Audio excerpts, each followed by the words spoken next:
The thing about aging is your relationship to time and people changes. So when I left, my nephew was a baby. My sister didn't have any kids. My sisters were in college or a late teenager. And now I go back and I spend time with my sisters, my nephew. I see this other generation coming up. I think about my own aging. Do I want to do that here? Who's going to be here? Maybe I will retire in America. And then, oh my God, did I pay into Social Security long enough that I could even get medical? Like, these are all boring things, but they get increasingly important as you get older. And I didn't, you're not thinking about that in your 20s. And you don't even, I didn't know I was going to stay this long. So that is a tension I constantly live with.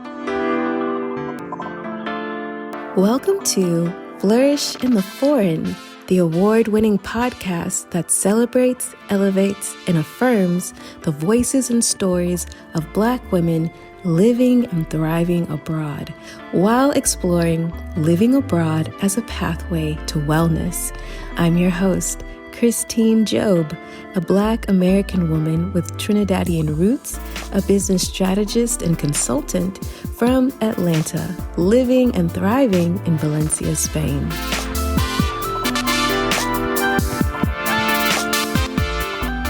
Hey everyone, welcome to Flourish in the Foreign. I'm Christine, the host and creator of this here podcast. Thank you so much for listening to the podcast. I appreciate you so much. I'm super excited for this week's episode. You're going to love it because I said so. I don't know. I think you're really going to like it. So you let me know if it's true or not. If you're not already a member of the Flourish in the Foreign Buy Me a Coffee membership, you're definitely going to want to. If it's within your budget, please come on down. If not, look, I still appreciate you listening to the podcast, sharing the podcast. It means so much to me. I hope you all know that. All of your support, all of your love does not go unnoticed at all. And I just appreciate y'all for being here. All right, on to the episode.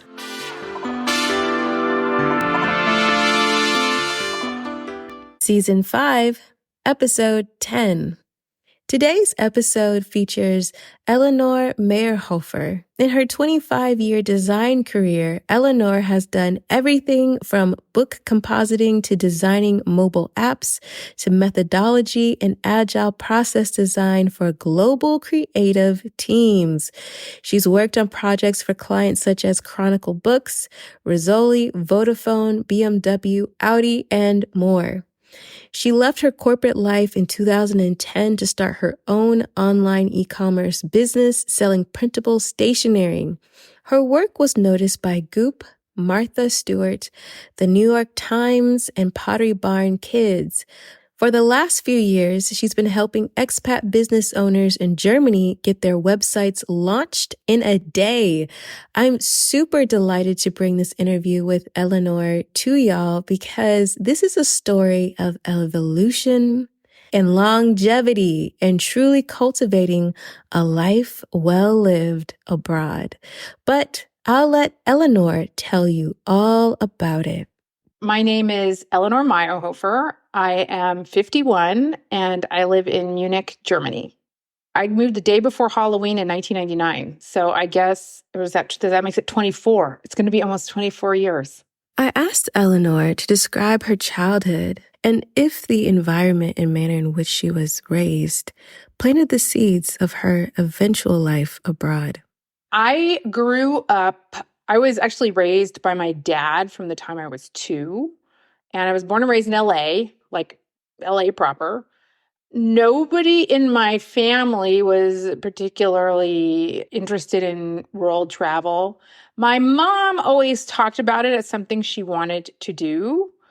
And I don't know if this is like the power of suggestion, but my mom used to live near Venice Beach in LA. And sometimes we'd go down there and we'd go to the psychics on Venice Beach and we would do astrology and all these things. And one time a psychic told me, you have Sagittarius in the 9th house. This means other cultures. Travel is going to be really important to you. And you might live in other cultures. Did that put a seed in my head? I have no idea. I think probably a more pivotal moment was in my 20s. I had the opportunity to take a trip to Nicaragua with a group. And there was a moment on that trip. We were on the back of a pickup truck and we were visiting like a project there. And it really struck me how big the world is. And I knew in that moment, presumably, I would just be on this planet once, and I wanted to see as much of it as I possibly could. And that kicked off, like after that, I got the chance to go to India. I had the chance to go to Cuba. And legally at that time, a friend of mine was making a documentary. And so I got to go along as part of the crew. And that was it for me. I just knew I just wanted to see the world. And so it was probably more that moment than anything else, that first trip. I asked Eleanor if she was interested in attending university. And if so, where did she attend and what did she study? And of course, if she had the opportunity and interest to study abroad. I feel really lucky in that I never got a bunch of pressure to go to university. And it's not like I'm the first person in my family. My grandfather went to Cal, philosophy major, but I come from a family of small business people and creatives, painters, writers. And so my dad was like, you don't have to go to college, but you can't sit around here and do nothing. That was his attitude about it. And so I went to junior college for a while. And then I realized I was working at a restaurant as a hostess at this little town where I was doing junior college. And I think it's really crazy in our culture that it's like you're 18. It's like, what do you want to do for the rest of your life? I have no idea. I don't know anything as an 18-year-old. But after working, having the part-time job at the restaurant, it was like a tourist town, I realized, okay, if I don't figure it out, this is my life and I want more for myself. I think I was like a psychology major because, okay, I like to talk to people. Again, what do you know when you're 18? Nothing. I sort of really gave it some thought about if tomorrow I had a kid, if I had to pay my rent, if I had to really support myself and not live with roommates or whatever I was doing in college, I just was like, I want a skill. And so I decided that I wanted to learn graphic design. And then I started taking just like art and design classes at junior college. And then I eventually transferred to the Academy of Art in San Francisco. And that's where I got my bachelor's degree in visual arts. It was all like kind of fortuitous because I graduated in the mid-90s again. And this was right when literally the internet came into being. And the ground zero for that was San Francisco. So I got out of school right when all these startups were happening. And they weren't even teaching web design. So if you were a designer, you could just go into that industry and there was like jobs and money everywhere. And I just graduated at the right place at the right time and learned the right thing. I asked Eleanor to walk us through her journey to move abroad. And if you've been listening to the podcast for some time, you will all recognize, as in most stories about moving abroad, it is not a linear process. And like most things, it's about an opportunity being seized upon. When I got out of school, I was freelancing at all the startups that are around. So I would make a little pile of money and then I'd go on a trip. And then I'd come back, I'd make a little pile of money and go on another trip. But I very much felt I didn't want to skim the surface of a culture as a traveler. I wanted to really live somewhere. On the other hand, I had just gotten out of school. I was lucky that I didn't have like a ton of debt, but I also felt the pressure to get my career going. So a lot of the places I had visited were not places where at that time, there was no digital nomad. Like that whole thing was not happening yet. It was dial-up era. So I didn't have this idea that I can go anywhere in the world and work. So I was torn because part of me would have just left for Central or South America and just let that experience wash over me. But I was also like, all right, I'm in my mid-20s. I'd have to get some kind of career going. And those were not places where I felt I could do that. So I was living with a bunch of roommates in San Francisco, and this guy from Munich moved into our apartment. And his mom was American, but he was coming back to America to study. He had grown up here in Munich. And so then you get all these people visiting from Germany to see San Francisco, sleeping on your sofa, checking out San Francisco. At the same time, there was a guy in my design school who was from Vienna, and him and his girlfriend were our neighbors. in San Francisco. And we became good friends. We were studying the same thing. So there was this like German Austria thing happening. And I remember the first time I had been to Europe, I visited him here in Munich. And I was telling him about web design, which was new at the time. He had studied packaging at the time. So that was, you can do package design. And I was telling him, I remember I was in a beer garden saying, this is amazing. It's like the easiest thing in the world. You just do everything in Photoshop and it's great. It's because if you were designing in print, that was very stressful at the time. It was more permanent. It was just a different way of designing. He said, well, you should just come here and we should start a web design business, which was ludicrous. It was just totally because I spoke no German. He was in Munich because he had gone back to Vienna, but you had to do military service. His mom's from Munich. So he was hiding out from the Austrian government so he wouldn't have to do his military service. And so I just needed the teeniest of excuses to be like, okay. So at that point, I had just got out of this like going nowhere relationship. And I was probably 20, I guess I was 26, something like that at the time. And so it was sort of in my mind, it's now or never. If I ever want to live in another country or experience that, I have to do it now before like my life settles here. I was living in the Bay Area in Oakland at the time. And so I just put some stuff in my parents' garage. And, the thing is that as an American, you do have an advantage where you just get a tourist visa and you don't have to do anything. You can just move over. So I did that. And I just thought, what's the worst that can happen? I'll go there, see what it's like. And then if it doesn't work, I'll just come home. That's like how I got to Germany. And Germany, it was not like top of my list or Munich. I just kind of wanted to go somewhere different and experience living in a different culture. I was curious to know what Eleanor's family's response was to her decision to up and move to Germany.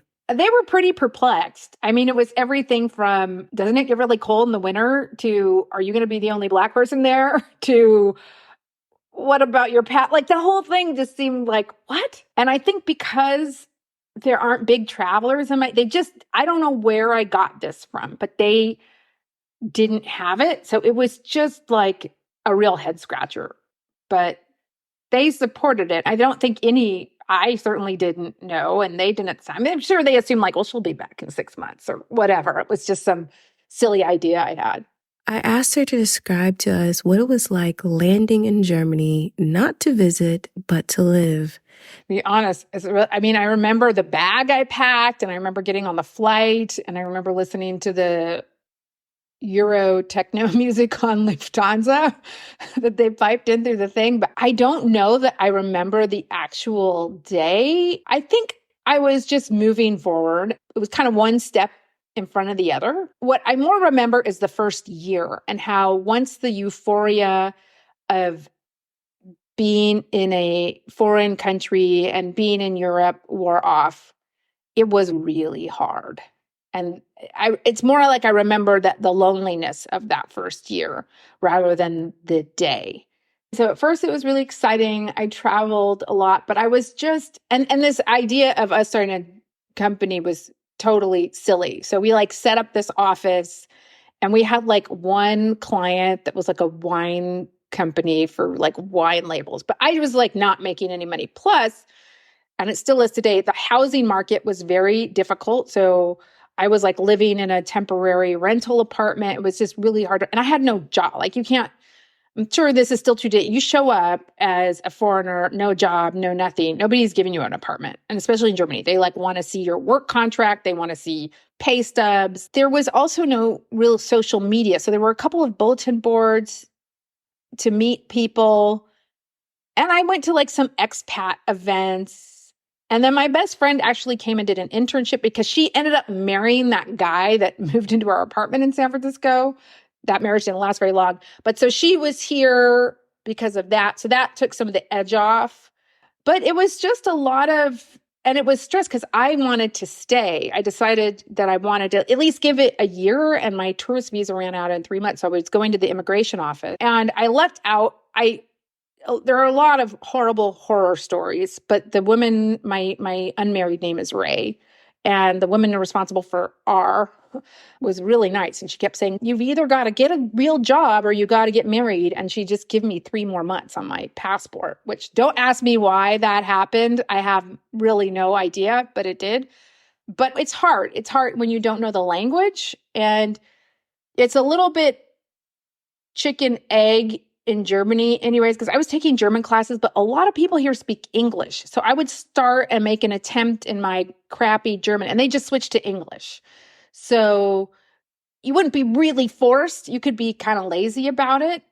And so you kind of also found yourself in this bubble of making, and then you make friends, but a lot of it was transitory. People were coming and going. And I just felt like a tumbleweed. And then it wasn't until, and then I did get actually a kind of real job, but the guy didn't realize how difficult it would be to get me a work permit. It was at a small design agency. And I was just like, I either need to get like a job that can give me some like permanence and a real residence permit, or I need to just go back home. And so the first year was a lot of like trying to learn German, not really having any deep friendships, trying to find a place to live, wondering what the hell I was doing. It was just a lot of like confusion. But I think the other point that I think is important to make is at that point, at that age, in your late 20s, there was no obvious place to go back. That's what was hard, because nobody had yet settled down into their lives back in the States. And I had friends in LA, I had friends in San Francisco, I had friends in New York. My parents had long since moved out of LA. There was it's like, where would I go back? I didn't have a community of people in one place. And so it wasn't like, I'm just going to go back to Oakland, because people had moved out of there. Everybody was in transit at that point in life. So there was no, like, I think if everybody had been in one place and I had like community, I would have probably just gone back, but that wasn't the case. So I stayed. The biggest thing that happened was I got a corporate job, and that changed everything. And I got that, I think, a little over a year. There was a big American agency. That was when Web 1.0 was maturing. So all these kind of IT consulting companies were bolting on agency services so they could do like end-to-end front-end development and deep technology. So there was an American company called Sapient, which was a very hot company at the time, and they were setting up their continental Europe operations in Munich. And I walked in, there was an American recruiter in there. And he was like, how's your German? And I was like, not so good. And he was like, oh, it doesn't matter. And I just got this job. They were just setting up, it was like 12 people in the German office, half of who were American. But it was a legitimate operation. I gave him my passport. 2 weeks later, it had a year-long work permit. I had my work contract. I got an apartment. It was like night and day, like having that corporate structure. It was like my first real corporate job, because I had been freelancing at startups and stuff before that. So just professionally, it was a big deal. And also for my life here, it was a big deal. And plus, at that time, it was like kind of had a startup vibe, even though it was a bigger company, because they were just starting up that local office. And so people were coming from the London office, from the San Francisco office. And it was really fun those first couple of years. It was just like we were all traveling Europe. I suddenly had a network and community of friends. And so that was the first time it was like, okay, I can stay here. And plus I was traveling. I was working in London. I was working in Cologne. We would take trips to Italy on the weekend. It was like living the dream. And like I had a good salary. So that was like a total game changer. And the first couple of years were great. And then I realized I didn't like that job at all. But then I decided, I was still in the same thing of like, where do I go? And I decided that I wanted at least to have the option to stay long-term. And if you work for 5 years, you will get basically a green card in Germany. So I was hanging on to that job for those 5 years. Plus, I also wanted to freelance, and you can't freelance. There was just all this visa thing. And the 5-year mark was like, once I did that, I was almost like a citizen. I could do whatever I want, and I didn't have to worry about any visa or immigration stuff anymore. And it has to be said, life in Europe, you might experience this in Spain as well. It was like, when I thought about going home, it was like, wow, if I freelance at that time, I couldn't get health insurance. If I got a job, I would only get 2 weeks vacation. it was going to be insanely expensive. I also didn't understand how much this meant to me as someone who grew up in LA and San Francisco. But a friend, when I moved here, gave me a bicycle. And I was like, oh, I don't ride bikes, but thanks.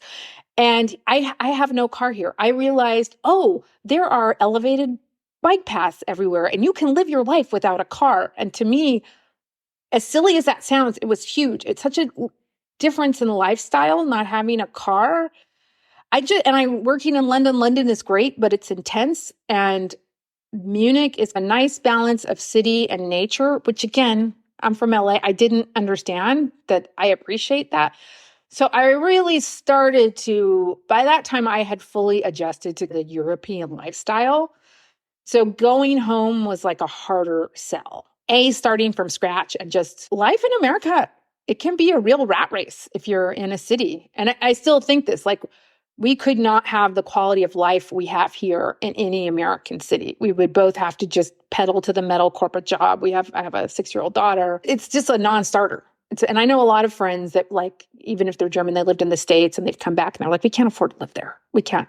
Even if we wanted to, we can't go back there. So over this process of getting my it's not called a green card, but like basically a green card, funnily enough, I decided, I think it was around 2006. So I had been here maybe almost just six-ish years. I decided I'm staying.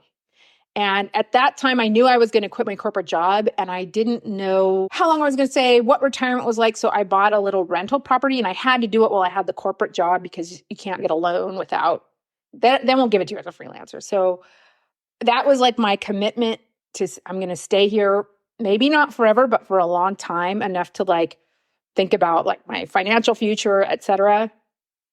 And funnily enough, in the process of doing that, I actually met my husband. So it was like that psychological commitment.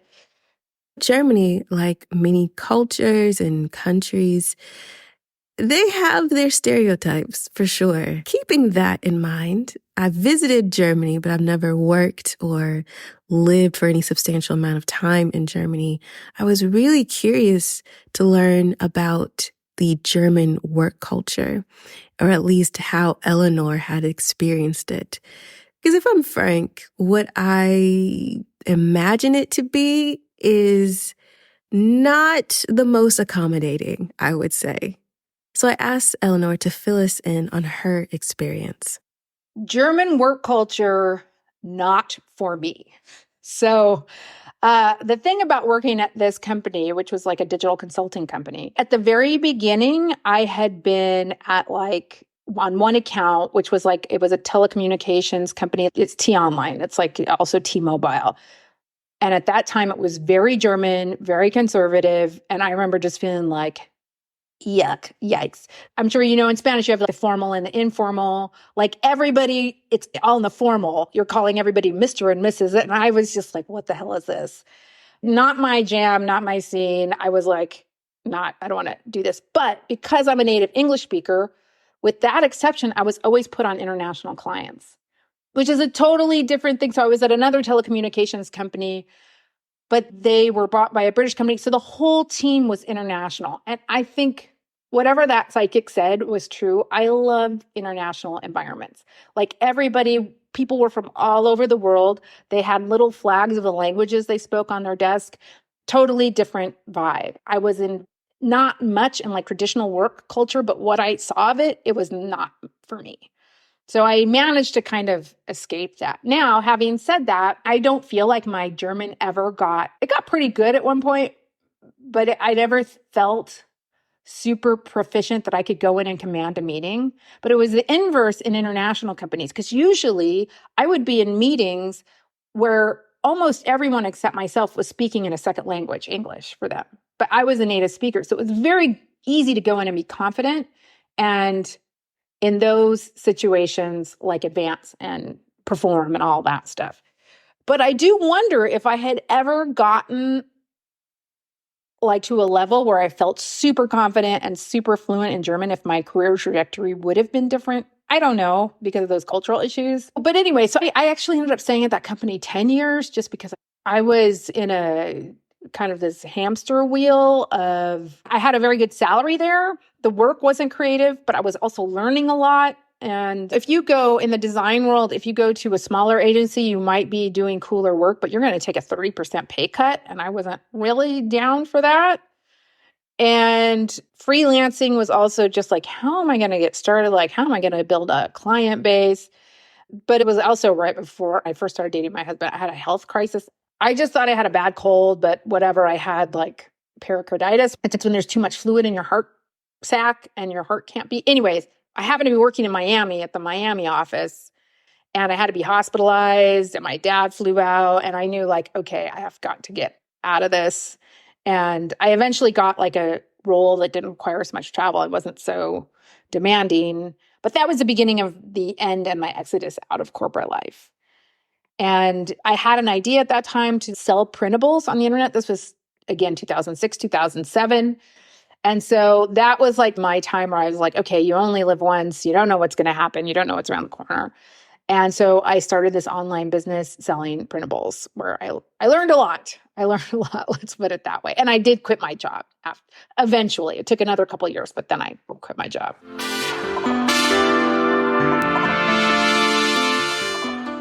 I hope you've enjoyed this episode of Flourish in the Foreign. And if you have, please support this labor of love because it is labor nonetheless.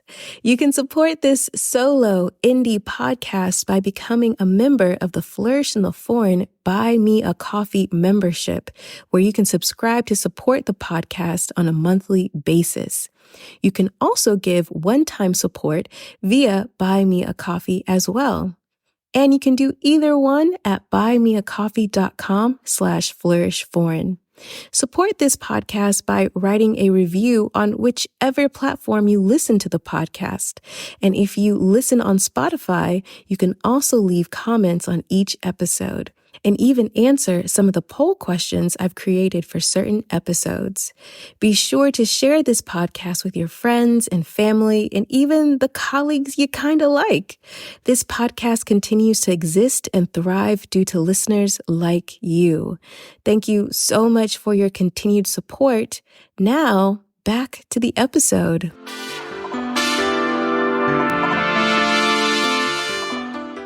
Yeah, so I told you about the printable business, and that was an interesting experiment. So I launched that business, and there was just a few years where I will say, like, I was in the desert professionally after I quit that corporate job. And then also I got married, and then I wanted to have a baby and went through infertility and all this. So I did that business, and I got like success, and I did make some money, and I got like my products placed in like big outlets, but I never really could live on it. So a lot of my friends that I had worked with at the big agency had gone up to other agencies. So I had a pretty good network here. So I could pick up contract work. So I was doing that for a couple of years, not loving it, but it was like, money. But then after I had my baby, I realized I really didn't want to do that anymore. Because at the end of the day, I think for me, a core value is just like freedom to control my schedule. That is the first priority for me. And I had always toyed with the idea of like having a web design. I hadn't done hands-on web design in years at my other job because I used to do project management and other stuff. But I had been doing it for friends and family, and it was like fun with these tools. I used Squarespace. I was like, this is easy. This is fun. There's not 8 million people making decisions and brand people coming in at the end and blah, blah, blah. It was just fun. You make a little website, you're done. But I never wanted a client-based business because I just had a lot of mindset issues about, oh God, then you're going to have to manage clients and drum up business and everything. So the idea wouldn't leave me alone. So I started doing it. Your first client is always yourself. So I was like, I think I want to work with expat women transitioning out of corporate. So, who does that sound like? So I did a couple of projects for friends, and I was like, I think I could do this, but I wasn't sure. And then I got a big tax bill because my working had been so sporadic when my baby was little. And so I was like, okay, I guess I'm going to start this website business. So I did it, and I got my first client right away. It was like really serendipitous, and she's a great client. I just did my third website for her. And I really put the pedal to the metal in COVID, which was weird. But I kind of first started out just delivering websites the way I knew how and running into a lot of the concerns I had just from my experience at an agency with like scope management and getting clients. And then I found a 1-day model where you have a productized service and you do like a launch in a day. And that really turned things around. And I'm still doing that, but moving more into digital strategy. And the one thing I've really learned is like niching down is really important. And I kind of noticed that a lot of my clients were expats, not necessarily Americans, but a client I had, she's originally from Nigeria, but living in Hamburg, or a woman from Portugal also would have, like, I just noticed, I probably because I was working in English. I was like, I'm not going to put anything in German. I'm just going to work in English. And so I was like, well, maybe I'll focus on expats. And then I drilled down more and wanted to do expats in Germany, just because it's easier when you niche, you know who to market to. And I'm in a mastermind. I also realized when I was talking about it, like my friend was like, you are like glowing. And I realized I really wanted to get back. These were my people, non-Germans in Germany. You have a shared experience. And I had been living my life. And when I looked up, there is just this whole ecosystem of influencers. And like there is a young woman from Vietnam who has like over 1 million followers. And she's just like talking about her life in Hanover, you know? And there's a lot of people don't know after America, Germany is the most immigrated country too in the world. And there's a lot going on right now because there's also a huge labor shortage. So Germany they've built up a whole university hub. If you are in a lot of countries, you can come get a free education in Germany in English. So they are actively trying to recruit global talent here because it's an old country. So it's a really exciting time. And the podcast came about because, of course, a great marketing tool is getting on podcasts that serve your niche. There's like a few that are like living in Germany as a foreigner and and it's hard to buy bread, but not like business. And there are a lot of business things. What can you do with the blue card visa? How do you deal with GDPR? There's a lot of very niche specific topics to explore. So it was one of those things where like the podcast I need to be on doesn't exist. So I guess I'm going to do it. It's there are maybe like 75% passion project and like 25% marketing. But so far I'm enjoying it. It's a lot of work though. I don't know how you do this. Oh my God. Dating abroad. It is the most popular question. It is. And so I was really eager to ask Eleanor this question because when she moved abroad and was out here in these dating streets, it was completely different, right? There was online dating, but there wasn't apps. And so I was really curious to really get her perspective on dating abroad. I am so glad I got out before. When I see these things, I'm like, oh, these poor kids. Oh my God. It was a kinder, gentler time of dating. You know, there was online dating. And people then were a little sheepish about being like, I'm on one of these online dating sites. And I did that. But I also have to say, German guys, there is a cultural difference. And I knew I could never be with some guy that's just been here his whole life, has never traveled. I knew I had to be with an international person. I had one boyfriend who was a good friend of mine, roommate, and he was like half British, but his mom was German, but he also grew up so it's like he was kind of German, but not really. I went on online dates, most of which were pretty lame and didn't really result in anything. I was talking to my husband last night because his company, they're just doing like everybody back in the office. And he's at the company that I used to work with. That's where we met. And I said, you know what? I think if you're young and unpartnered and unsettled, all this remote stuff is not good. Because and in my last several years when I was in corporate, I was working at home because our team was like part in India. My boss was in Boston. I didn't need to go in the office and I had to write a lot. But you would go out, you would meet people, you would be on projects. And I'm really, dating myself here, but I just feel like, aren't there other ways to meet people now besides these apps? It just seems like I don't know. I have a lot. I could say a lot about the apps and everything and how I think it's taking like a commodity capitalist model to its horrible extreme. Because I got really serious. Like before I met my husband, it was like, okay, Operation Job Apartment was finished. Now it was Operation Partner. And I like read every book, like from Dr. Phil, whatever, dating book, I read it. And I read one book that was really good. This is before apps. It was called Unhooked Generation. And it was by this woman who's like not a psychologist. She was like Oprah's communication director or something. But she talked about like 10 factors that she noticed that were keeping, and this is really speaking to my generation, like people from partnering. And she said it's like an open market idea about dating, that it's just this endless marketplace and you have this list of qualifications and you filter out a lot of good people by having that mindset. And that was when there wasn't even apps. And that influenced me a lot of just like, keep an open mind. Don't get so fixated on these whatever has to be this way, have to be that, have to whatever. And another thing too, I don't know if they have these anymore, but a big thing was like after work parties. It was just like you'd go to work and then there'd be these parties and people would come chat to you. There was just a lot more mixing and going on. Yeah, I'm out of the games. I don't know what it's like when you go out anymore, but that would happen. It wasn't as formal in the past where somebody would call you up and say, I'd like to take you out to dinner on Friday or whatever, but you would go out and chat up people and get chatted up and stuff would happen. But my husband, I mean, that I kind of always knew just because of my personal temperament, if it's going to happen, I can't know it's happening. And so we just worked together. And when we met, we were just colleagues and we got placed on the same team. And I did take deliberate measures. I was very unhappy with my job. Like I said, I wasn't like trying to make VP. I didn't care. I just had a job. Didn't have great ambitions for my corporate life.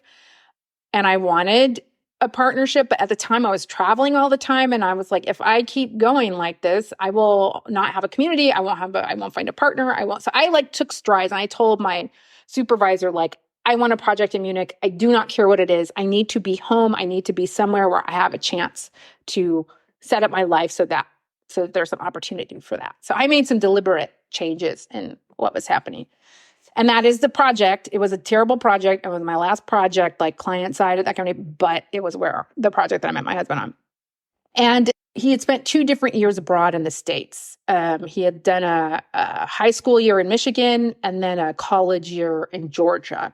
And so we would talk about that. And he was a really nice guy. I just wasn't thinking about that. And we just got to know each other without any dating weirdness or anything like that. And then we had our company Oktoberfest. And I don't know if it's an urban legend, but there's some statistic floating around Munich that 30% of relationships here start at Oktoberfest because it's what I'm talking about.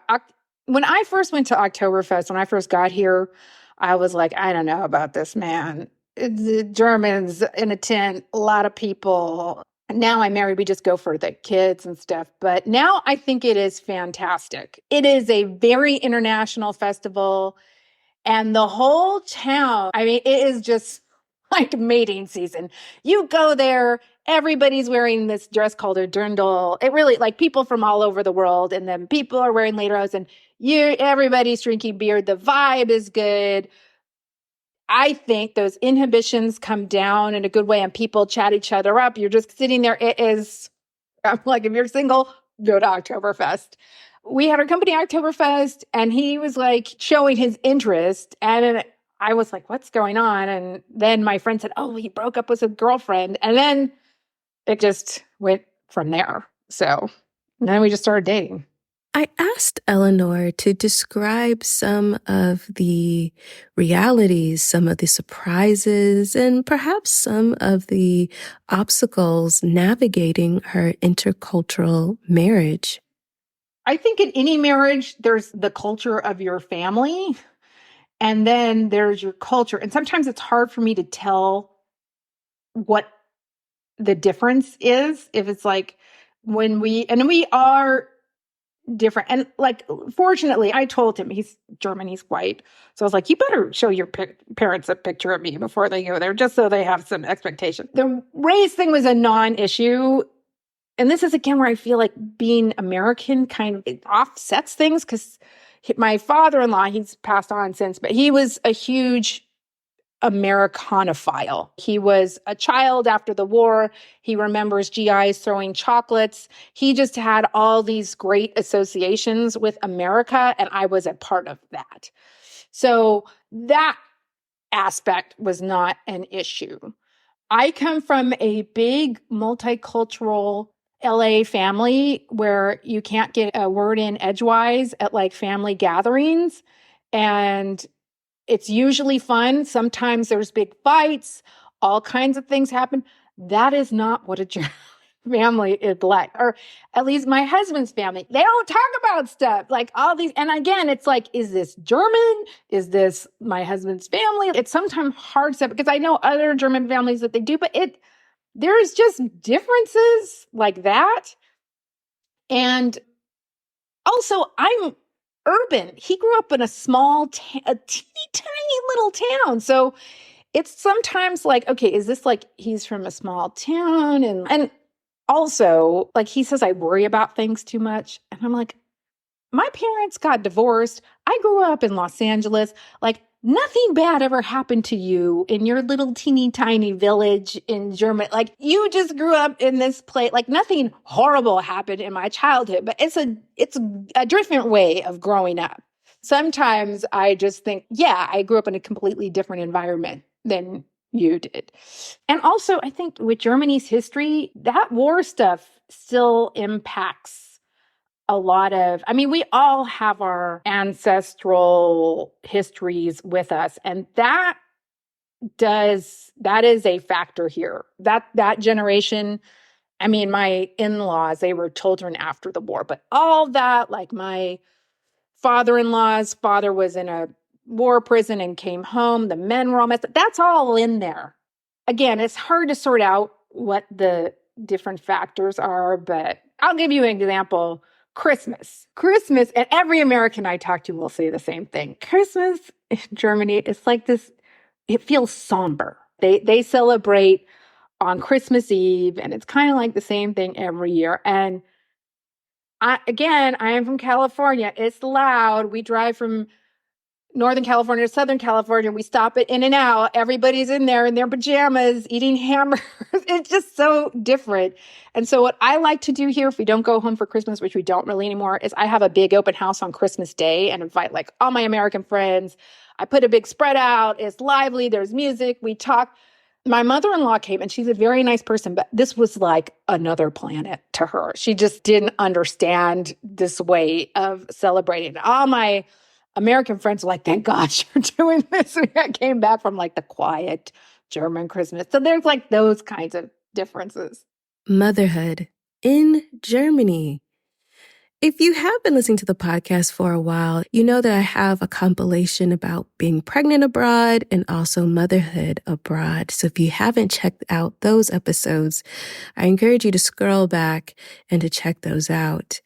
Motherhood is such a interesting experience, I imagine, because I am not a mother and I am child-free by choice. I really admire my guests that are mothers, and I respect and I uphold their experience so much.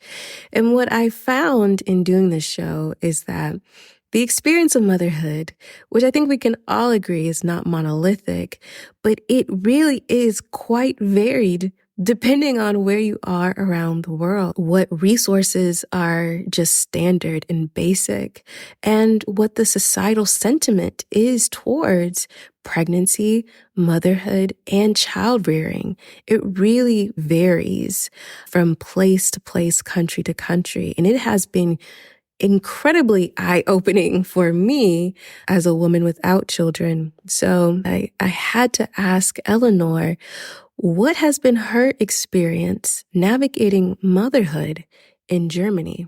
So I came to motherhood really late with lots of fertility treatments. It must be said, I don't want anybody to think like you could just magically have a baby at 44. You can't. Sometimes you do, but that's a miracle. So it's hard because I haven't had a baby in America. This is the only place I know motherhood.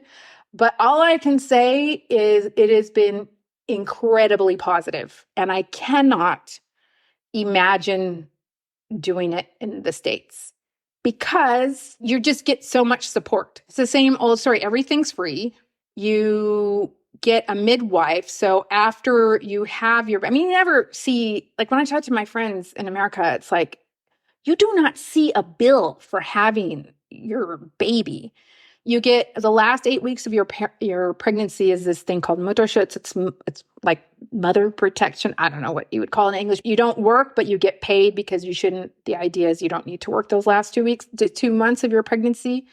And then you get 14 months paid parental leave, which you can split any way you want. It's capped. I think it's capped at 1,800 euros. But it's still, that's like money. When I hear like at 6 weeks after, you got to get back to work, if you're lucky, if you even have that. So I just had this magical first year of, like I said, that you get the midwife, you get a midwife. Yeah, I have my baby. You have it at the hospital. And then you go home and the midwife comes. You can have her come every day until you stop nursing, theoretically. But she comes, she just makes sure that you're okay, checks on the baby, sees how things are going. And, when you first have a baby, you're like, what do I do? So that was wonderful. And I didn't have family here. So that was incredibly helpful. But there's so much free support. So I went to a nursing group where you just with other moms. And of course, there's so many international things if you're in a city. So like a lot of them, some of them were German speaking, and that was fine too. You get support for nursing. You can just enjoy, if you want to, your first year of motherhood without financial stress. Now, you can look at this a different way where it is much more culturally conservative here. So I have a friend from Sweden, and in Sweden, there's different in France and Sweden, they have that baby and they go back to work. And like in France, my understanding was like, they're not big on breastfeeding. So my Swedish friend just says like, it's so conservative here. They want you to stay home. They don't want you to go back to work. They make it hard. And so there's a tension there, but I was like, fine to stay home. I went through a lot of time, baby. I was like, fine to just put whatever career stuff I had going on, business stuff on hold and just enjoy that year. My sister lives in LA. She had a baby. She works at a university there. 80% of her paycheck goes to childcare.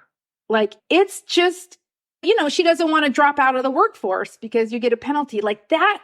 I don't know how anybody does it. Here it's like, it costs 250 euros, but you like get until the kid's 18 child money. So you get like 200. So it's sort of all kind of one. It's essentially free.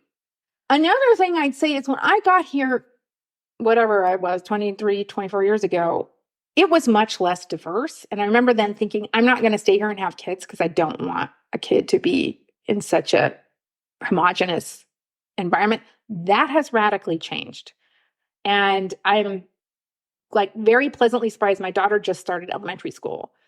I feel like her elementary school reminds me of the one I went to. I grew up in like the Hollywood, Las Vegas area of LA. And at that time, America had not self-segregated as much as it has now. It was a true melting pot. It was glorious.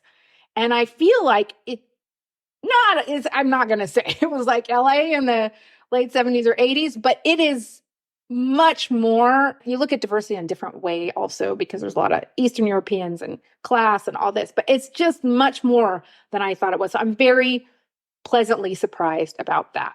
There has just been a big change in the last 23 years than when I first got here. Sacrifice and grief. I usually pair both of these experiences together when I ask my guests, and I'm not sure why, because they are definitely two different emotions and experiences. But I have found that sacrifice brings about something of a grief, no matter what that sacrifice might be, and that the exploration of grief is really so vast and profound. Grief is so much more than honoring and mourning a passed on loved one. It is a grieving of things that could have been, should have been, and the like. It's so complex, and I hope to explore these subjects in more depth later on in the podcast. We will see. But back to Eleanor. And so I asked Eleanor how her experience of sacrifice and grief has affected her time abroad. This is the things, if you're younger, I mean, the vantage point that I can offer as somebody who's older and been away longer. When I was in my 20s, I was not thinking about my parents getting older. I was not thinking about what it meant to see the entirety of my family once a year, if that. And also how expensive it is to pack up and go. I mean, it was different. It was just me and you could find a cheap flight, but now there's three of us and we have a dog. And it's not cheap flying to the States every year. We just went to California for 2 months because before my daughter starts school, you get locked into this school schedule and you could only travel in the school holiday time. And I go through this thing every time I go home. You could say, yes, from a lifestyle perspective, from raising a kid, like going back to America as a non-starter, but my whole family's there and I love my family and I miss my family. And like, sometimes I'm like, why did I do this? The thing about aging is your relationship to time and people changes. So when I left, my nephew was a baby. My sister didn't have any kids. My sisters were in college or a late teenager. And now I go back and I spend time with my sisters, my nephew. I see this other generation coming up. I think about my own aging. Do I want to do that here? Who's going to be here? Maybe I will retire in America. And then, oh my God, did I pay into Social Security long enough that I could even get medical? These are all boring things, but they get increasingly important as you get older. And you're not thinking about that in your 20s. And you don't even, I didn't know I was going to stay this long. That is a tension I constantly live with. Luckily, I do have two sisters that are still in California. My youngest sister is pretty close to my parents, and she doesn't have kids. So I'm like, you're going to get stuck with this. And you get to this point where I'm thinking about getting my citizenship, but I can't say like I'm not going to be German, but I also don't feel 100% American. I'm kind of always in observer mode when I go home. And it just kind of just set up this complication as you get older. And I know some people, I talk to other people and they're like, yeah, I'm just staying here. I talk my uncle in the States. He's my father's sister's husband. He's originally from Japan. And I asked him, I said, do you ever feel like you're not really, he's been in the States, since he was a young person, like you're not really Japanese anymore, but you're also not really American. And he was like, no, I'm 100% Japanese. So I'm like, okay, well, glad you got it all figured out. So that is the grief, is that I'm like split in two places. And there have been times where I felt like, no, I'm here and that's good. And it's Germany all the way and whatever. And then there's a time, which is the time I'm in right now, where I feel more conflicted about, here's a weird thought exercise. Where do you want to be buried? And that, like, when I think about that, it's like this, you've split yourself in two, basically. And that's weird. Soft life, best life. I had recently heard someone say that they don't like soft life because it just promotes consumerism. And I think that is a very shallow interpretation of soft life. It also seems very convenient. I'm not a conspiracy theorist, but I do find it very interesting that when Black women have access to something, all of a sudden something becomes very gauche, or the trend is over, or what have you. Not over here at Flourish because I believe that you all understand, regardless if you've been listening to the podcast for a while or not, soft life is so much more than an aesthetic or a consumer trend. It is embodiment. fully, an embodiment of a life that is soft to you, which is not devoid of heartache or quote unquote hardship, because we all must evolve. We all must move. But soft life is always the best life. And I'm going to stand on that. Okay. So I asked Eleanor if Black girl soft life is a concept that resonates with her. And if so, how, in fact, is she living a soft life? Yeah, actually, it resonates a lot. And a big part of it for me was that that heart operation that I had to have when I was, 34. I'm a pretty political person. So it's really hard for me to look at that removed from like capitalism. I mean, Germany is a free market economy, but I think especially in America, you cannot. I think the concept of what is enough is different here. And for me, it's still a city, it's still like I said, a market economy. It's very easy to look around and see what other people have. But I think for me, what I saw, okay, lighting, all those other things. But if you want to have a life of ease and soft, you really have to examine what is enough and constantly work on yourself manufacturing these desires and redefining your idea of also what wealth is. Wealth is time. Wealth is health. Wealth is the freedom to do what you want. And you don't need $1 million to be free. You can create a life for yourself that is spacious without having to have $1 zillion or work a hard job and all that stuff. My husband, during COVID, they asked everybody like at his level to take a 10% pay cut. So I was like, okay, but go on a 4-day work week. And then when everything COVID ended, we like made an assessment and I was like, yeah, it would be good to have that money, but I'd rather have the time. I'd rather you pick up our daughter on Fridays. And like, what is important here? Not that extra money in the long run. It's like having a simpler, easier life. And I think that's something that's easier to do here. I asked Eleanor if she had a mantra, an affirmation, a lyric, a scripture that anchors her in this chapter of her life, a mantra, a motto that she lives by. And this is what she said. Not particularly, but I just read a book. So at my age, you also start getting very focused on finances. I read a book by a woman named Tosha Silver called It's Not Your Money. And it's a kind of spiritual book. It's around the topic of money, but this is nothing new. My mom used to say, just give it over to God.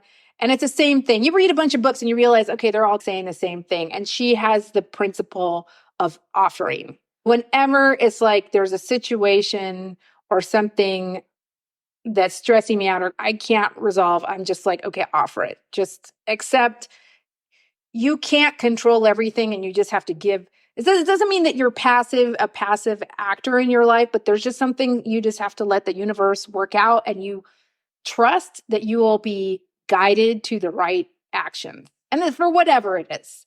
I read that book, that was the entry point, but it's really child rearing, everything. It's okay. You got to just show me how I got to deal with this situation because I'm not sure. It's just about riding the tension between surrendering and trusting that you will know what to do. So not being passive, but also letting go. Wellness. I asked Eleanor, what is her personal definition of wellness and how has that definition, but more importantly, practice of wellness evolved in her over 2 decades living abroad in Munich, Germany?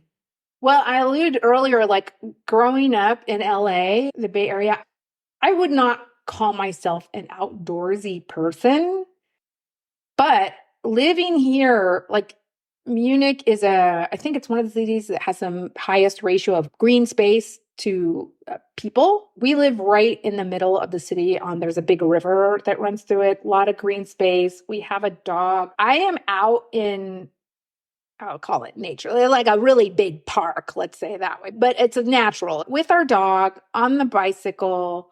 I am like convinced that has so many psycho, spiritual, physical benefits that if you just say like, oh, I ride my bike all the time in the park a lot, it doesn't sound like a big deal, but it is. And it's also really safe here. Like, so the kids all walk to school by themselves. They ride their bike by themselves. Children are way more independent. They just go to the park. It's safe. So it's safe. It's green. And for me, wellness, again, it's all tied up with that enoughness, living in somewhere that feels nurturing and getting that nurturing from nature, but also living in a place that is, I'm a city person. I cannot live in the suburbs as like not interesting to me at all. But I feel like here it's a right mix of being in the middle of life, but also getting that regeneration that you can get from being in a natural environment and getting to nature pretty quickly because you can be in the Alps on a train within an hour. And also, Germany, they have a very deep connection to nature. And also, wellness is a big deal here. And like you can do it on any level. You can do it on a budget to super luxury, but there's wellness hotels everywhere. You can go to the mountains and stay in a little, very modest pension and go out in the snow and walk and go in the sauna. And that is not looked upon as indulgence. It's like, of course, you need to go out and do wellness and have nature. And in fact, yesterday I was reading, I forgot about these. There are these things and they're free. Your health insurance pays for it. If you are a parent or a mother and you're feeling burnout, you can go on these paid trips to the seaside or the countryside alone or with your child for 3 weeks to just avoid being burnt out. And you get one every 4 years. That is built into the culture here that you like need to take a rest. And I feel like it comes back to this, Americans live to work and here people work to live. I do think that I have really internalized that. And that's part of the reason like it's hard for me to think about going back when I look at how much everybody's just stressed out and working and money and college funds and all of this. It's like, I just can't go back to that. This season, as a final question to my guests, I asked them quite offhandedly, what is something that I should have asked them? Or what is something that you wish people would ask you about your experience abroad? Or some unexpected, unsolicited advice for all of you? And honestly, it's a question that I wish I would have asked all of my guests from the very beginning because it has been so fruitful and so interesting. What can you do? Anyway, here is what Eleanor had to say. I have noticed with some people, I will say, if you still hate it and are complaining after 2 years, you need to go back home. That's not a great, but I just see this. And a lot of time this is not the term you're supposed to use anymore, like a trailing spouse. Like it's hard. It is a much harder proposition if you are somewhere not on your own volition. But if you don't make it through that hump, you are probably, I don't want to say never, but I think you're just going to have a generally hard time with it. But the question to ask me a lot right now, what I'm thinking about is what has living so long out of my home country taught me about my home country? Because I realize it's actually quite a lot. What do you notice about America now that you've lived away so long? I just feel like it's such a shame that we are so polarized. Like, I feel like if I were queen of the universe, I would make every American get out of the country and see how American they are. And for better, for worse, for all of us, we are a friendly people. I really do appreciate that this last trip. We are a friendly people. And we got a lot of problems, but we also have a lot going for ourselves that I think it's hard to see when you're in it. Thank you so much, Eleanor, for sharing your story with all of us. If you would like to keep up with Eleanor, you can via social media. Okay, it's my name, which is long. It's EleanorMayrhofer. So you might want to do the 15-second rewind for that one. And that's my .com. That's my website. And Same thing on Instagram, but where I spend most of my time is LinkedIn. And that's just my name, Eleanor Mayrhofer. Thank you so much for listening to this episode of Flourish in the Foreign. If you'd like to learn more about this guest, please check out their show notes page at flourishintheforeign.com/episodes. Be sure to grab the Move Abroad with Intention guide to not only aid in your leap abroad and making sure that it is successful, but also, if you're already abroad, to keep you engaged and to keep you accountable as you cultivate this new life abroad. I've also curated a playlist of sorts that goes with the guide. I made a whole list of episodes of this podcast that I think will be really helpful as you complete the guide. You could find that list in the description of this episode. And I'd also suggest that you grab the Build a Business Abroad guide if building your own business abroad or taking it abroad is something that interests you. It's not for everybody, but for those of you that are interested in it, I highly suggest you grab that guide. And I've created a playlist for the Build a Business Abroad guide as well, which is basically just season 3 of this podcast. Season 3 of this podcast was a mini season all about building a business abroad. Be sure to check out the Flourish in the Foreign blog and the Flourish in the Foreign bookshop, powered by bookshop.org, where you can support local bookstores and Flourish in the Foreign at the same time. Check out my list of books to help you move, live, and thrive abroad. Make sure that you are subscribed to the Flourish in the Foreign YouTube channel for when I drop new videos, and follow the podcast on Instagram and TikTok at Flourish Forum. You can also follow the podcast on LinkedIn at Flourish in the Foreign. And of course, subscribe to the podcast via whichever platform you listen on and leave a review. As always, big thanks to Zachary Higgs for producing the music of this here podcast. Remember, it's not about moving abroad. It's not about being abroad. It's about flourishing abroad. So go abroad and cultivate a life well lived. See you next time.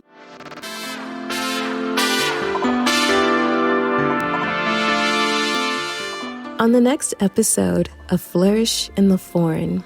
The next day I went on a hike with my girlfriends and I told them what happened. And I said, I'm changing my plans. This is where I'm going. I feel like something's going to happen to me there. I feel like something is waiting for me there. And my friends, since they know me well, they're like, yeah, go do it. Awesome. We love it. Text us when you figure out what's waiting for you there. And so that's what happened. After 4 years in South Africa, I did a brief stint at home, and here I am on a bus from Mexico City to a town where I know no one and know nothing about. And I'm happy to be able to share with you that I was 100% right about going. San Miguel, in looking at my time there, I feel like I accomplished 2 years worth of life in 8 months. And it was so clear from the beginning that this is where I was meant to be.